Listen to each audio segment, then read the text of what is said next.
Welcome into the Banter, everybody. Hey, how's it going? What's up? Konner's back. What's up? Hey, it's been a while. The wheel hasn't been liking me lately. Yeah. No, actually, we've rolled. You've been rolled. It's no hat Konner. I haven't seen no hat Konner in a while. That's so. because that's because I got a haircut. Yeah. I like it. Before we get into today's show, you guys need to stop. I've got a lot to say. Stop talking. I've got a lot to say. Before we get into the show, we got an action-packed show. Konner's gonna make a huge reveal. But before we get into that, let's have a word from our sponsor, Manscaped. Cheers the new year from our friends at Manscaped, because your resolution shouldn't be the only things that are well kept. Manscaped's Lawnmower 5.0 Ultra is every man's cheat code to look good, feel good, and turn the page on confidence this year. Whether you're looking to maintain or go a trim or go for that clean-shaven look, this trimmer has you covered. Trusted by over 10 million men worldwide. That number has grown so much since we started doing this. I think it was 6 million last year. Yeah, it's gone up a ton. Now is your time to get a grip on your grooming with our exclusive offer. Go to manscaped.com and use code BANTER20 for 20% off plus free shipping. Listen, introducing the MVP of 2024 already. Manscaped's 5th generation lawnmower. It's not just a trimmer, it's your grooming sidekick. It's equipped with 2 skin-safe blade heads, a standard one for taking a little off the top, and a new foil blade to go smooth wherever your heart desires. It's like having a personal stylist at your fingertips, or, well, wherever you need it. Did we mention it's waterproof? Because trimming the shower is the only way to start the day. And for my men who want the full grooming experience, look no further than Manscaped's Performance Package 5.0. In this kit, you get the trusted lawnmower, the Manscaped's ear and nose hair trimmer, the Weed Whacker, and essential aftercare products with the crop soother, the crop preserver. As a good gesture for the new year, they even threw in 2 free gifts, the Boxers 2.0 and the Shed 2.0 toiletry bag, which is different now, and it looks really cool. Yeah. Because they know how good and well you're rocking. They know good and well you're still rocking your Boxers from high school. Dang. Shots fired. Let's face it. Resolutions may come and go, but a well-groomed you is here to stay thanks to Manscaped. So remember, you can get 20% off plus free shipping with code BANTER20 at manscaped.com. Make sure to go to manscaped.com. Check it out. We all love Manscaped. They're amazing. Use code BANTER20 for 20% off plus free shipping. All right. Speaking of Manscaped. Best friends of the show.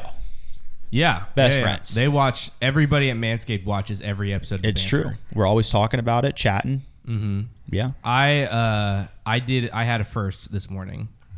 Okay. I'm excited. Well, not a first, just say it anyways.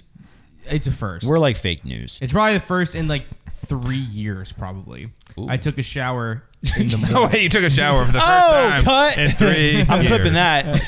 That's fine. I took a shower in the morning. And For the first time in 3 years? Probably 3 years, yeah. I mean, I said that like really loud, but like the only time there are 2 times that I would shower in the morning. Yeah. Number 1, and most often, would be before going to church, because my hair, it's just easier sometimes to get your hair in shape, for me at least, to just get in the shower. So that would be number 1. And then number 2, and this would happen a lot less, so like this would have found me in a scenario where maybe I hadn't done it in a long time, would be if I was working out in the morning. Okay. So those would be my only 2. I used to do it to wake up, but not anymore. I exclusively am an afternoon showerer. I right when you get home. Yeah, actually, sometimes it's at night, but usually it's like I get home from work. Yeah. And I'm like, I take a shower after what it is that made me feel like I needed to take a shower. You know, like, so like if I'm like obviously I don't think many people mow the lawn and then just like sit on the couch, but like after I'm done mowing the lawn, I'm in the shower. After I'm done like working outside, I'm in the shower. If I get to that whenever level. I get home from work and we were outside and I'm taking a shower. Like if I'm sticky or I got dirt on me, like I'm taking a shower as soon as I can after the thing that made me feel like I needed to take a shower to begin with. And then if it's just like a regular shower, not like I was in the mud all day or anything, I'm just going to probably take it before bed. Yeah. I just like, that's the kind of shower person I am, because I can't handle much sudden change whenever I first wake up.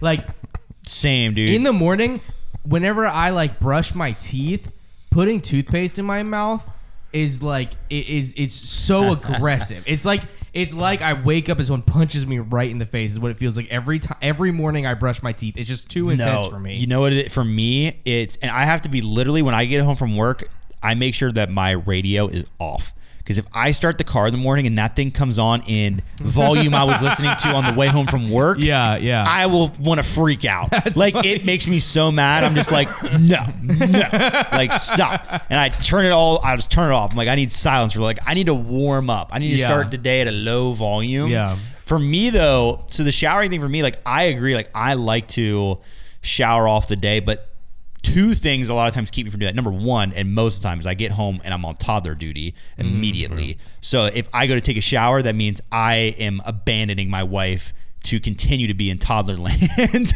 And usually at that point, she's like, I want to make dinner. She wants to like finally get something done. Yeah. And so that's one thing. But the other thing is a lot of times nowadays, I feel like I have so many things I want to do in the evening that it's like, well, if I take a shower, but then I want to go like do something in my shed. I almost kind of save it. But if it's like summertime and I get home and like we were out filming and getting like real sweaty, it's you got it. Like I can't sit around like that either. Yeah, for sure. Like I said, it's just like too much sudden change. I also have this weird thing where I don't really like to get like, I love swimming and everything, but I don't like to get wet. Yeah, you don't. Yeah, Konner does not like to be wet. I'm just gonna be honest with you. It's only recent in my life, as in like the past few years, that I've been an avid hand washer. That before that in my life, I hated washing my hands. No. Like I would do it if the job needed to be done. I'd wash my hands, obviously, but like it took convincing. I'd have to stand there and be like, okay, you're gonna be uncomfortable for a second, but it's gonna be okay. You know what's, which is funny because I'm not like, I don't mind getting dirty. Like I'm not I guess I just mind getting clean. Yeah. The only one that bothers me is like I've never like I kind of get the hands one because like I've never minded the shower, but the one that gets me sometimes is if I'm giving Brooks a bath and like having to like I'll like okay, I need to rinse him off and I'll get my hands wet and then I'll want to dry them and then be like, now I have to drain the tub. I got to reach back in and get like I got to dry them off all over again. It's a weird thing. I think like part of it for me is I naturally have like not dry skin, like flaky skin, but just like dry skin, like just like hard dry skin. Yeah. And so like my hands are very, very dry. I've never sweat from my hands before. Whenever people use chalk bags and disc golf and stuff like that, I don't understand it. You just do it for show. I sometimes if it's really hot and summery and I've been wiping my face because my face sweats a lot, then like I'll use it to dry my hands. But my hands have never had an ounce of sweat leave them, and they're so dry. I mean, it feels like you're touching parchment paper when you touch my hands. It's very true. So, I think that's part of it because every time I wash my hands, I'm just uncomfortable for like the next hour because my hands are so dry from the soap. And so I think that's part of the reason why I don't really care to wash my hands.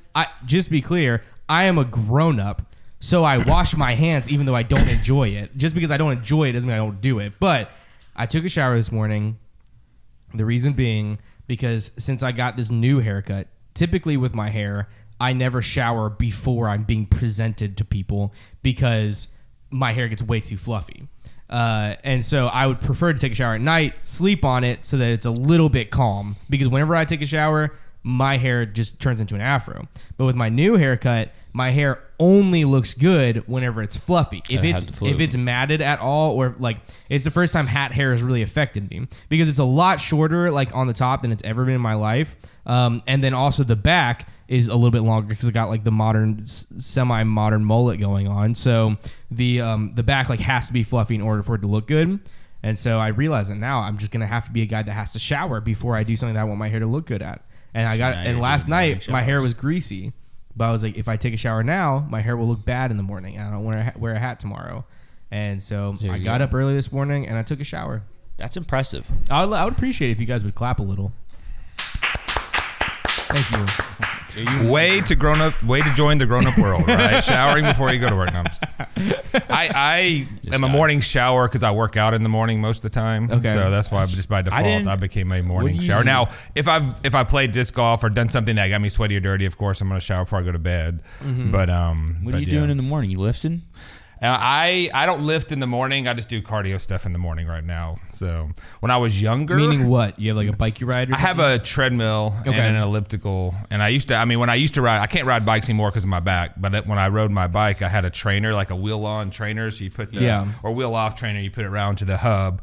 And it's a smart trainer, so it gave you natural resistance and could ride stuff like Zwift and things online. So that's cool. So that's what I did in the morning when I was doing triathlons. But now it's just an elliptical or a treadmill. So that's nice. Gotcha. I'd love to have a good treadmill. I came to it. I have a bunch. I definitely have some plans to get back in shape this year. I know everybody says that in the new year, but I typically do like each year have at least some stint where I'm in good shape.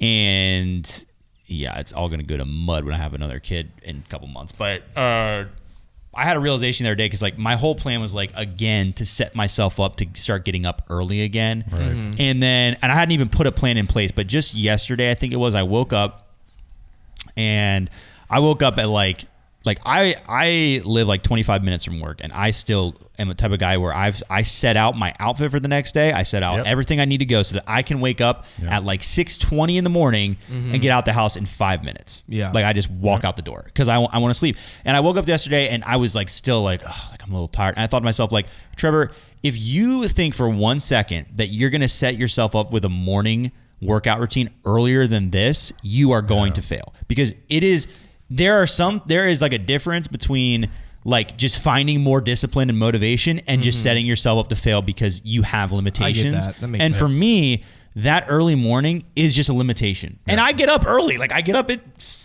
I get to work at 7 in the morning. It's not like I sleep in. But I just thought to myself, like, I can't do this again because I will fail. It is the time where I'm the least motivated ever during the day. Why on earth would I do this to myself again?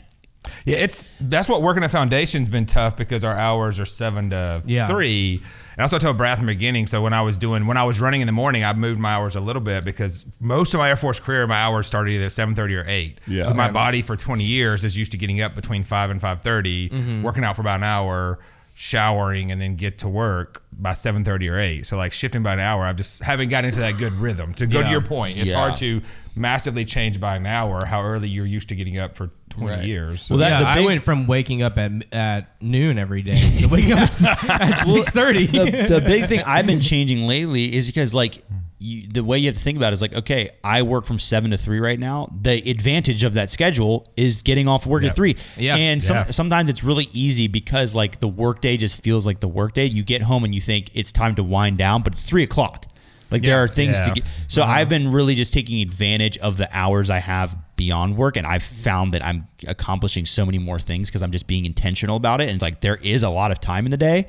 And so this time, whenever I'm just going to do nighttime workouts, like that's what I'm going to do. And it's going to be difficult whenever I have a newborn, but if I set myself up for the morning, it's going to be a failure because it's just not a time that it would work for me if I was doing it at 6 in the morning, but getting up any earlier, I just know I will fail at that again. So I'm going to set myself up for a chance at success and push it to like before, I'll work out, shower, go to bed. Like that'll be my routine.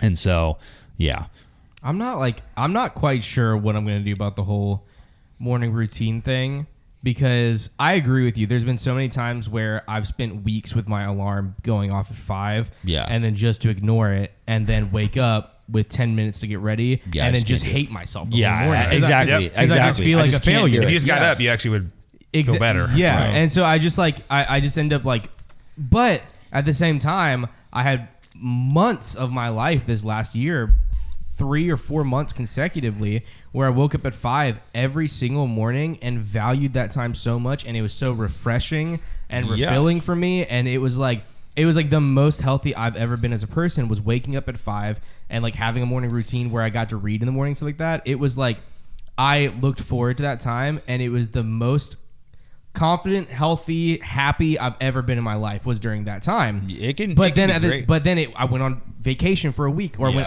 to the camp for a week where my sleep schedule got thrown off, and I came back, and then it was so hard for me to figure out how do I discipline myself, but also not put myself in a situation where I'm just getting unreasonably upset at myself, because no one else is mad at me whenever I don't get up early. Like no one else is. I'm just getting mad at myself. And so what's the point in me being angry at myself the whole way to work because I disappointed myself whenever it's not worth it? So I had to like just give myself a break from that. Be like, okay, I'm not gonna set my alarm early for a while because it's just not good for me. So now I'm trying to figure out like, how do I get back into that while still actually having a healthy relationship with myself? It's tough. As I said, I just kind of figured out that I just didn't think I was going to be able to win that battle enough times. There's been only a few stretches where I ever was able to do it. One is when Hunter and I were both going to the gym. So like we had that accountability. That I did that for a few months.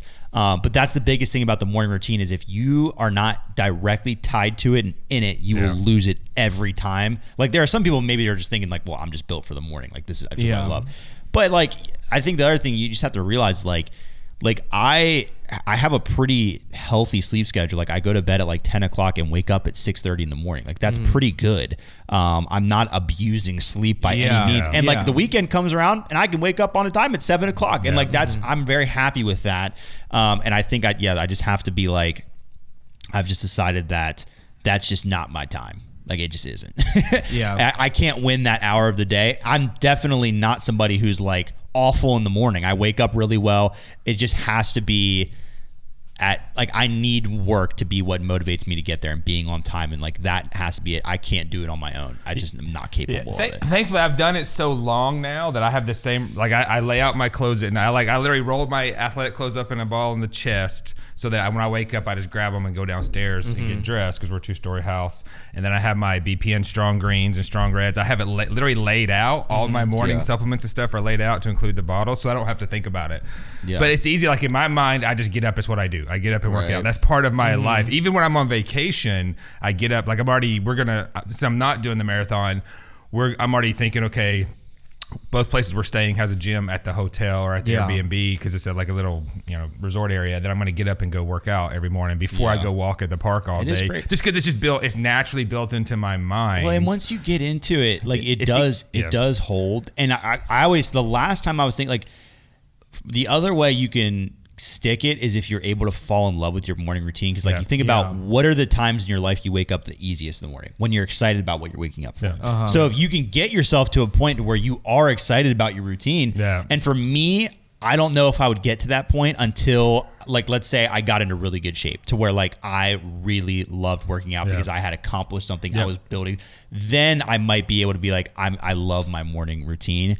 But I don't know if I could get to that point on my own. So like that, But I totally, like if you can make your routine something you look forward to, then of course you'll get up for it because you're looking forward to it. And the newborns throw all that out the window, especially the number 2, right? Because now one is handling Brooks while the other one's handling the new one and vice versa. You're doing a pass off and it just kind of transitions through that time. It's fun. It's fun. Like when we had Hannah, which was our second one, Elizabeth was always good unless she was having a rough night with getting up with the newborn. So when we had Xander, you've already gone through that. Life was miserable because you're figuring out how to be a parent. But then when we had Hannah, it was like I always got up for Xander no matter what. If he woke up in the middle of the night, if he got up early, I took care of Xander. And if Hannah woke up, Elizabeth almost always took care of Hannah. So we found that routine pretty quickly. And then when Ryder came along, my third one, it was just kind of like a toss-up. Who's going to take care of him? Right? He's my third kid, right? So we just did whatever, right? So I was a third kid, I understand. So, I was just telling Trevor earlier that I would love to know what my child is going to look like as a baby, but I have no idea because there's not a baby picture of me. There's not a baby picture. Like I literally do not know what I looked like as a baby. I don't know. Like there's not a single one out there. I do not know what I looked like as a baby. The third one the third like kid what's just the earliest picture of you? I can think of me sitting in a dog bed, but I have curly hair. So like I'm like a dog, a child, a curly dog. I'm pretty sure there's a video of my birth out there. My family third child, wasn't like. Well, my parents had all of us by accident, and they were like, and they had all of us pretty close to each other by accident. And then I was just the last one. So they were like, "That's so funny. We've done all this. You're before. never gonna know." Yeah, I don't really know. There has to be. I do know I didn't have red hair until I was like 7. Was whenever my hair started changing to red. It was blonde before that. That's cool. But yeah, it's very funny. But also I was like the only boy. It's so weird because I was treated like I got all the attention all the time because I was the baby and I was the only boy. So like I got all the attention from my sisters and everything. They just constantly laughed at me, which is why I think that I'm hilarious. Yeah. It's because my sisters laugh at everything I say. But yeah, at the same time, there's just no pictures of me. So my parents just didn't like me. I'm just kidding. That's so funny. Yeah. We just had another ultrasound yesterday and we got 3D scans. They did them for us. Okay. Yeah. And it was actually like those can be super finicky, but they got them pretty clear. It was really interesting because there's definitely similarities with this baby, but like the nose is different. And it's like, oh wow, that's right. We've got a different looking child. Like they're gonna look different. It's gonna be very interesting. Yeah. Yeah. Did y'all? I've told you guys a story. You guys have a video monitor at your house, so like you can watch Brooks. So like when pure I mean, entertainment. I'm old, right? So when video monitors were very expensive, so we know Keating bought a home security system and ran the cables down the hallway. That's a great idea. To literally, because it had a night vision capability. Because there were like video monitors were newer things, and the home security system was cheaper than the video monitors at that point. Yeah. And so we literally ran. We had cables running down the hallway. We just had 2 kids at the time, and we had Ryder one there. Yeah. But it had a microphone, 2-way microphone, which was great because Xander would get out of bed. I'd be like, Xander, get back in bed. He goes, yes, sir. And he'd get back in bed, right? Because there's nothing funnier. Or they'd than get up and look at the camera because they would intercoms. eventually learn that there's a camera and they're looking at me, Daddy. It was, but we had an old school box that would cycle through. Like it was a little TV was like our monitor and on Elizabeth's side of the bed on the side. Awesome. That it didn't have, and it was so basic. It didn't have 4 screens. It had just 1 screen, so you had to cycle through. That's them, hilarious. That's awesome. Going good through stuff. the different bedrooms. It's so funny because like nowadays, some of that tech has just gotten so cheaper. Nowadays, you can get like a video monitor for under $100, and you can watch on your phone too, right? Yeah, I mean, I'm sure ours just hooks up to. We just have 1 camera. We had an original baby monitor that had 2 cameras. We got like when Brooks was born, and then he bit it. He got a hold of it when he was a toddler and bit down on it, and he bit on like where all the controls were and broke it. Oh my gosh. Yeah, they have really strong bites. Especially Brooks. If you see Brooks, you understand. So we ended up getting one from I think my sister-in-law had one that she wasn't using anymore, and it just has 1 camera. We have it perfectly positioned in the top corner of his room to where we can see everything in his room. But having a video monitor is pure entertainment. It's the funniest thing ever because just watching what little children do, like when they're learning about the world. And I mean, we recently just put like a few months ago, we recently put Brooks into his big boy bed, so he just sleeps in a bed now, and he's done great with it. He has just been a champ with sleep. That's like his one strength. But watching him biting. What? Other than biting. Yeah, other than biting. But watching him like play with his stuffed animals and stuff and all that is just like is the funniest thing ever.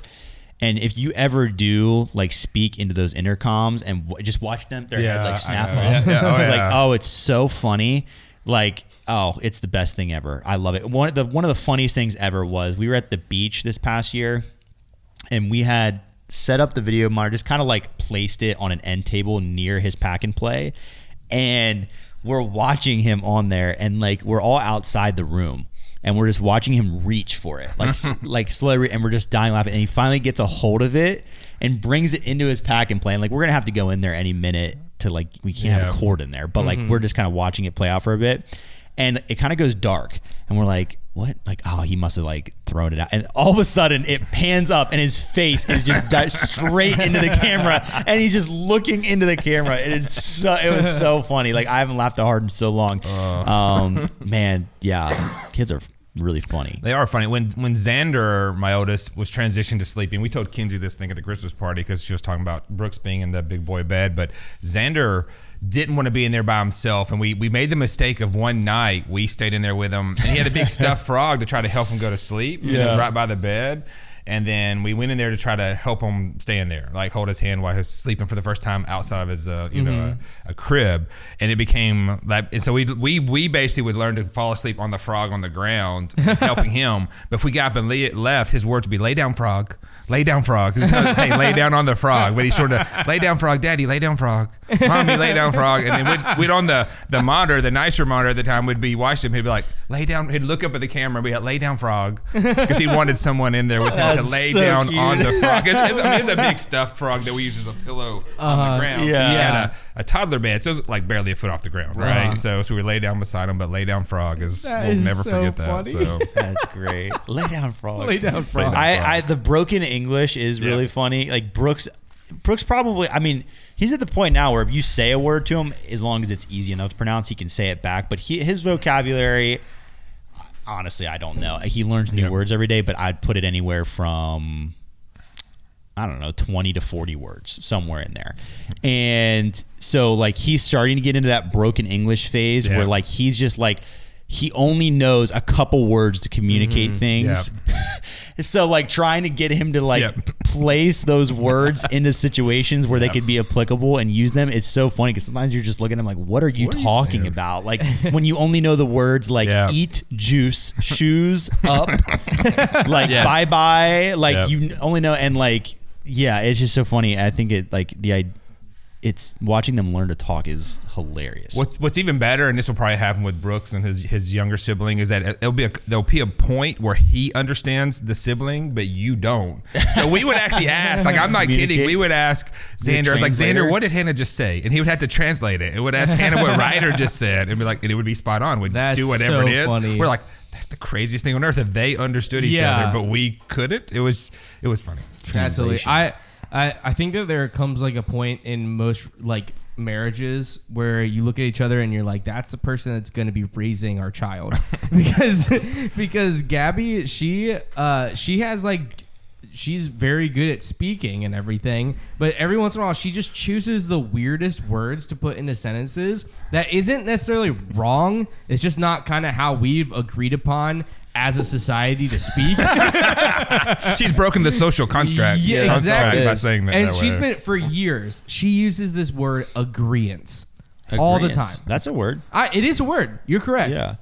But most people in that Like, are we situation in would agreement? say agreement. Yeah. Like, are we in agreement? Or do we Or agree? like, do we agree Yeah. on stuff? But like for years, I've heard her use this word like, yeah, we're like in agreement on that. That's just like the old English. And so I finally the other day I started laughing and she was like, what? And I was like, you use that word agreement all the time. She's like, well, is it not? It's a word. That's what it means. I was like, I think it's technically a word. It's just not what people say. And I finally looked it up and I was like, yeah, it says that it's like an old English word. Yeah. And that Love the it. majority is just not really in use today. Bring back the like old English. nobody really uses it today. And sometimes it was the funniest thing. Sometimes you'll find yourself watching, like it's been years now, but like Downton Abbey was one of my favorite shows ever.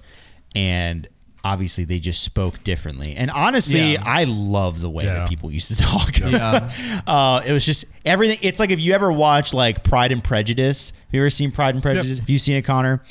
Yeah, a long time ago. Well, anytime you watch a movie like that and you just and obviously these are movies, so they are written to have a certain level of dialogue because they were written by an author originally. So she's trying to be eloquent. Right. But just the way they speak, I hear things and I'm like, why can't I say a sentence like that? Yeah.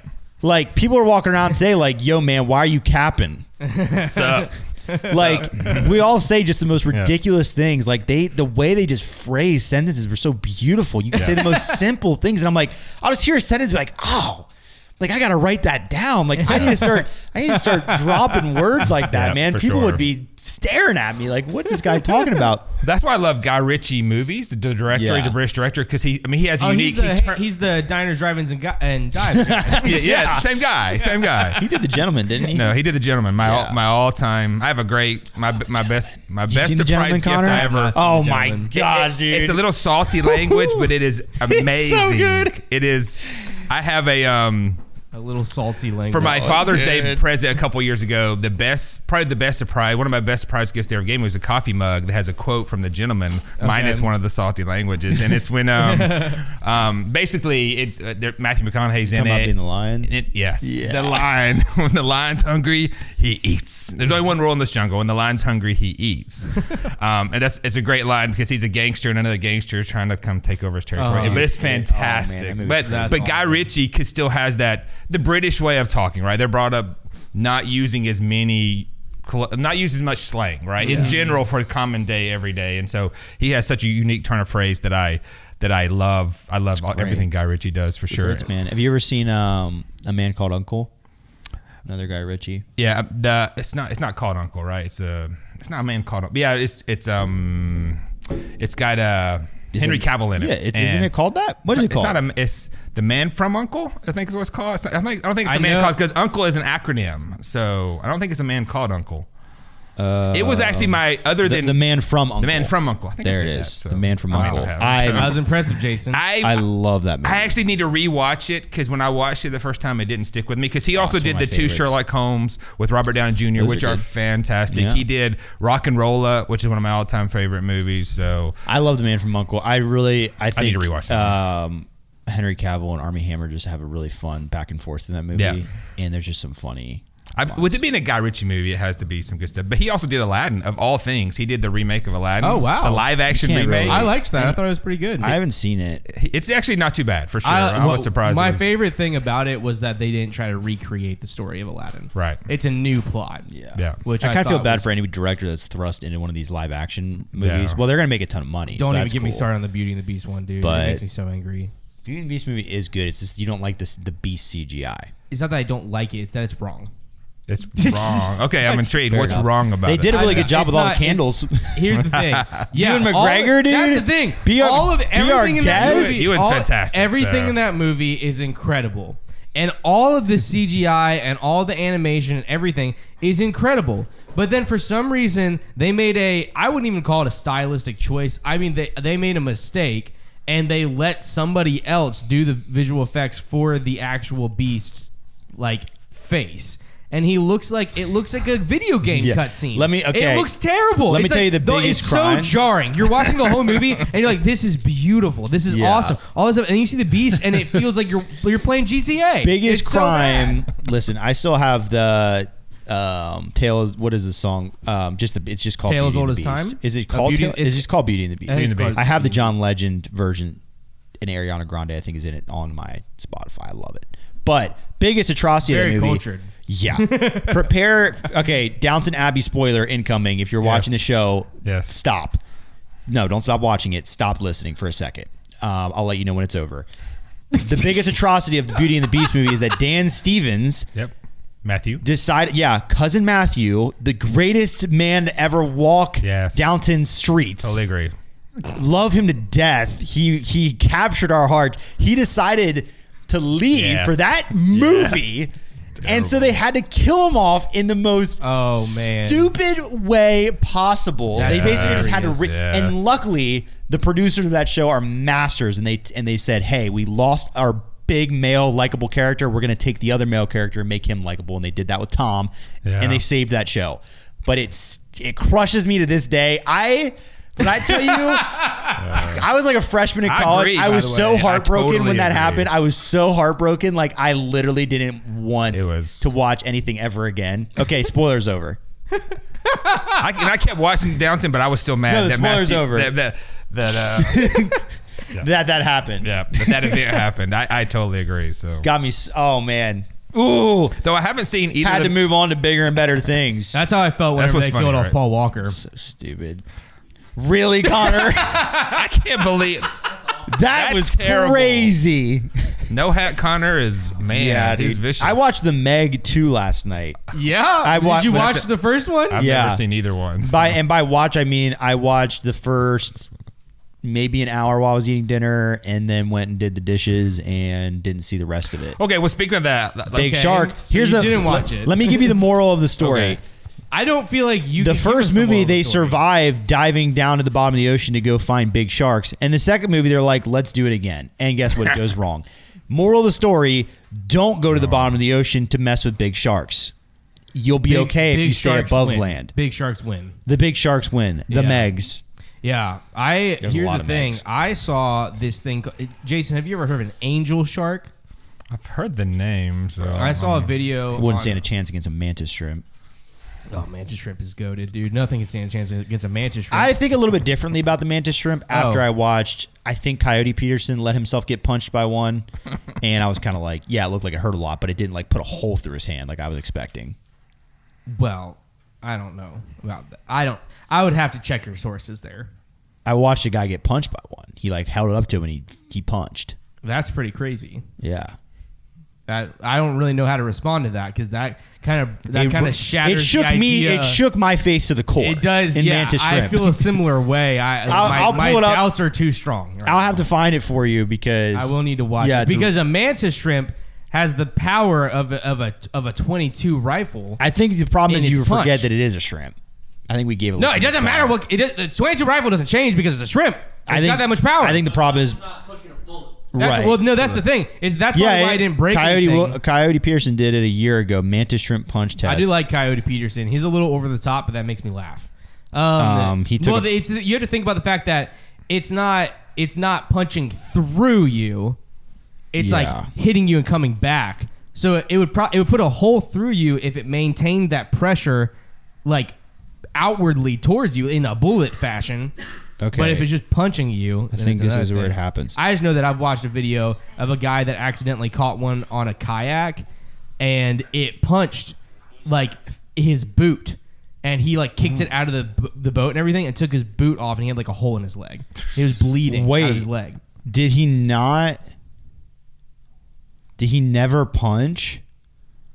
So I think the moral of this video was, so he was putting like krill and stuff on his finger, like he was trying to get this thing to punch him, and I think it maybe never did. Okay, like that was the shrimp is so smart that it didn't see him as a threat and it wouldn't punch. Thank goodness, dude. That is good. First of all, he's very brave to get punched by it. It will he's like holding out his fingers like this on the top of his fingers. Yeah, lose a finger. Ow. That would hurt so bad. But he wouldn't. He just kept pulling the shrimp kept pulling the krill off of his fingers, like wouldn't punch him. Dang. Okay, well that's good because I watched a video of a guy got punched. He had big rubber boots. Yeah, on. made a hole in it. Yeah, and he was bleeding everywhere. Yeah, it was awesome. Anyway, that is awesome. An angel shark. Yeah, I bet a mantis shrimp could get its way out of an angel shark. It gets one big thump to the roof of its mouth, spitting that thing out. But anyway, an angel shark is a very like flat looking shark. I think they call it an angel shark because whenever you see it swim, it's got a bunch of side fins that looks like wings almost. It's like a really cool look. It almost is stingray-ish looking. But it gets on the ocean floor and buries itself like under the sand. And like just kind of flaps until it's... I would not like to bury myself under the sand. It wouldn't be a great life. They sit just for days under the sand. What do you think about... Like, what do you do while you're like... Must find food. Instincts. That's probably their brain. What a terrible life to live. Yeah. Come on. Let this be a wake-up call to you listening. Yeah. Who hates your job. At least you're not an angel shark. You shark. could be burying yourself under the sand. Some people are like, I'd love to be in the ocean, buried in the sand like that. Ooh. Yeah, I don't think that I like shrimp. I don't think I like you if you think that. Huh? I'm just kidding. Oh. I just don't really feel like anybody should feel like that. I was trying to paint it like a vacation.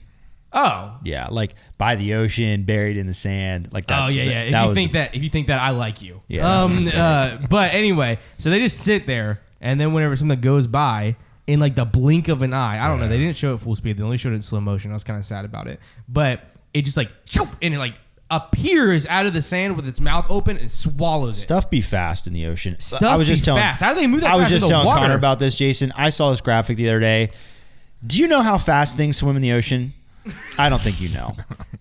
You weren't a Navy guy, so you probably don't know. Yeah. But let me tell you. There's this graphic, and it was trying to like give scale to just how fast things are moving. So it was showing like how fast it would look to you if this thing swam past you. Right. Scale SCALE, not SCALE.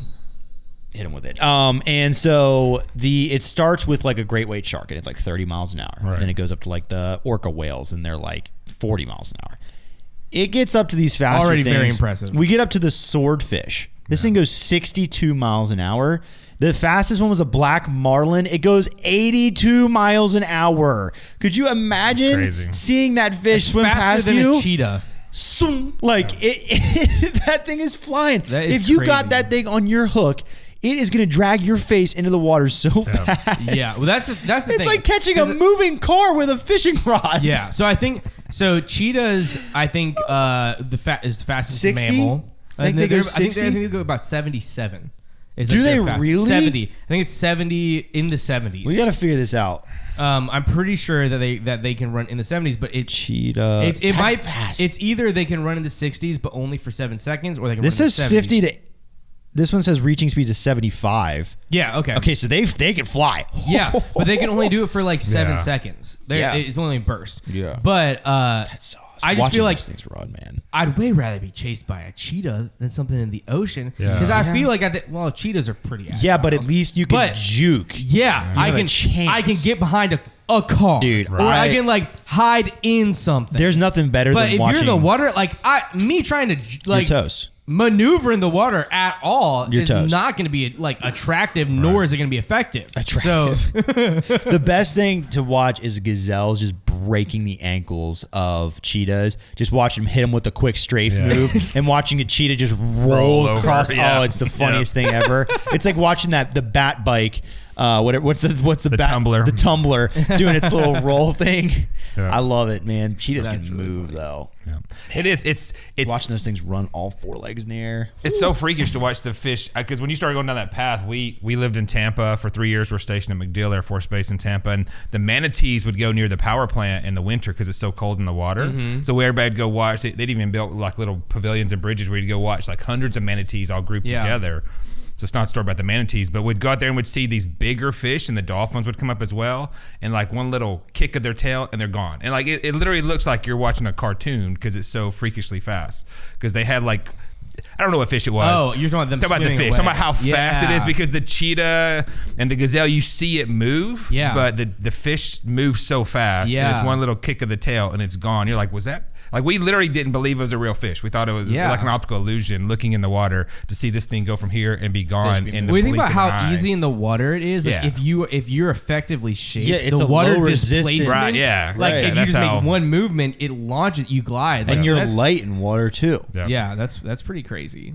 It's insane. I mean, it's why whenever the Olympians, the one year they designed these bathing suits for them that made them like extra buoyant. They always wear what are called speed skins at that level, which are like these bathing suits that you get them and they look about this big, and then you have to somehow fit into them. They're meant to just be as aerodynamic and buoyant as possible. But the one year they made these suits that were so good that even the men were wearing full coverage suits, and like all the records got broken that year because of how well they utilized the water, and then they banned them. Wow. And it was really hard to break those records afterwards. That's crazy. Like if you look back, I think it was 2008, you'll look back and you see guys like Michael Phelps wearing full bathing suits even though they were men. Like they wanted to wear the suit. It was actually helping them rather than creating drag. That's crazy. Yeah. Water, man. Water. I think I'll never understand water. It's H with a little bit of 2O. Dang, that's a good point. That's a good way to say it, Trev. Yeah. I heard something interesting the other day. Kevin Hart was being interviewed, and he was talking about apparently Woody Harrelson is the most interesting person he's ever met. He's like an off-the-grid, raw vegan. Yeah. Like, and he makes his own water. He spins his own water is how Kevin Hart put it. Like, he drinks water that he creates. Wait, what? How? I need to watch a video on how he does this. I don't know if that just means he's collecting rainwater and then doing his own filtering process, like how he wants it. Maybe he's got a bunch of rain barrels everywhere. Or is this man going The Martian, like in that movie, and using hydrogen and oxygen and just making water? There's no way he's got a lot of money. Yeah. He's been this way for a long time. Like even back in his White Man Can't Jump days, he was an off the grid kind of. Dang. Yeah, apparently. A hippie you would never think is a hippie, but really is a hippie living off the land. So apparently he makes his own water. Like hippie, not the worst. All these granola people out there think they're so cool. Do you make your own water? Right. That's a good question, Trev. Do your part, you know? Yeah. I think we should have a water making contest. We don't have enough water on this earth. Yeah. Not nearly. Dude, Hunter's whipping up a killer thumbbell right now. I know. Let's give a shout out. Is that you right now? We got to give a shout out to the boy. Yeah, he just took that live. He's just whipping it together. All right. I want us each to make the sound of... We got to roll the dice. Yeah, but... The die. To make a sound. Of... If a marlin... I don't know. What do you think? Side note, what if fish could swim in the air? How crazy would that be for a little bit? Fishing would be pretty interesting.